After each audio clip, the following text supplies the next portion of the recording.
ನಿನ್ನನ್ನೆಲ್ಲೋ ನೋಡಿದ್ದೀನಲ್ಲ.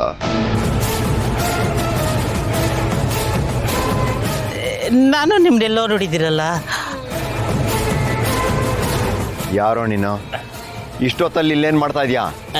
ಅದು ಸರ್, ಅದು ನಾನು ನೋಡೋದಕ್ಕೆ ಸಿಟಿಯಿಂದ ಬಂದಿರೋ ಫಾರಂ ಕೋಳಿ ಥರ ಇದೆಯಾ? ಕಾಡಲ್ಲೇನು ಕೆಲಸ? ಹೌದು ಸರ್, ಆ್ಯಕ್ಚುಲಿ ನೀವು ಕರೆಕ್ಟಾಗಿ ಹೇಳಿದ್ರಿ. ನಾನು ಸಿಟಿ ಕೋಳಿರಿ, ಅದು ಪಕ್ಕದೂರು ಇದೆಯಲ್ಲ, ಪಕ್ಕದೂರಿಗೆ ನಾನು ಹೋಗ್ತಿದ್ದೆ ಸರ್ ಕಾರಲ್ಲಿ. ಏನು ಮಾಡಬೇಕು ಏನೋ ಗೊತ್ತಾಗಲಿಲ್ಲ. ಅದಕ್ಕೆ ಈ ರೋಡಲ್ಲಿ ನಡ್ಕೊಂಡು ಬರ್ತಿದ್ದೆ, ಯಾವುದಾದ್ರೂ ಮನೆ ಸಿಗುತ್ತೇನೋ ಅಂತ. ಅಷ್ಟರಲ್ಲಿ ನನಗೆ ಸುಸ್ಸು ಬಂದ್ಬಿಡ್ತು. ನಾನು ಇಲ್ಲಿ ನಿಂತ್ಕೊಂಡು ಸುಸ್ಸು ಬರ್ತಿದ್ದೆ, ನೀವು ಅದನ್ನ ನೋಡ್ಬಿಟ್ರಿ ಸರ್. ಇಷ್ಟೇ ಸರ್ ಆಗಿದ್ದು. ಇದನ್ನೆಲ್ಲ ನಾನು ನಂಬಬೇಕು. ಕಾಡಲ್ಲಿ ಮನೆ ಹುಡುಕ್ತಾ ಇದೆಯಾ? ನಿನ್ನ ಜೊತೆ ಯಾರು ಇದ್ದಾರೆ? ನಿಮ್ಮ ಗ್ಯಾಂಗಲ್ಲಿ ಎಷ್ಟು ಜನ ಇದ್ದೀರಾ? ಗ್ಯಾಂಗ?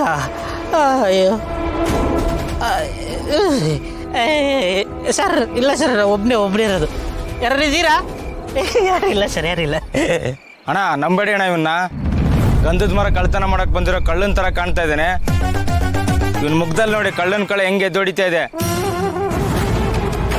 ಇವನು ಮಾತ್ರ ಸುಮ್ಮನೆ ಬಿಡಬಾರ್ದು, ಎತ್ತಾಕೊಂಡು ಹೋಗ್ತಾ ಇರ್ಬೇಕಣ್ಣ.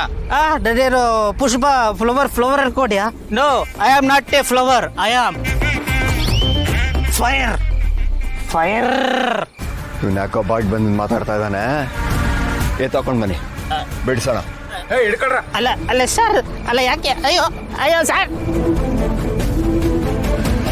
ಅಯ್ಯೋ ಬಿಡಿ ಸರ್, ನನ್ನ ಕಾಲಿದೆ, ನಡ್ಕೊಂಡ್ಬಿಡ್ತೀನಿ ಬಿಡಿ. ಅಯ್ಯೋ ಗೌರಿ ಅವ್ರೆ, ಹೆದರ್ಕೋಬೇಡಿ, ಅವ್ರು ಹೋದ್ರು.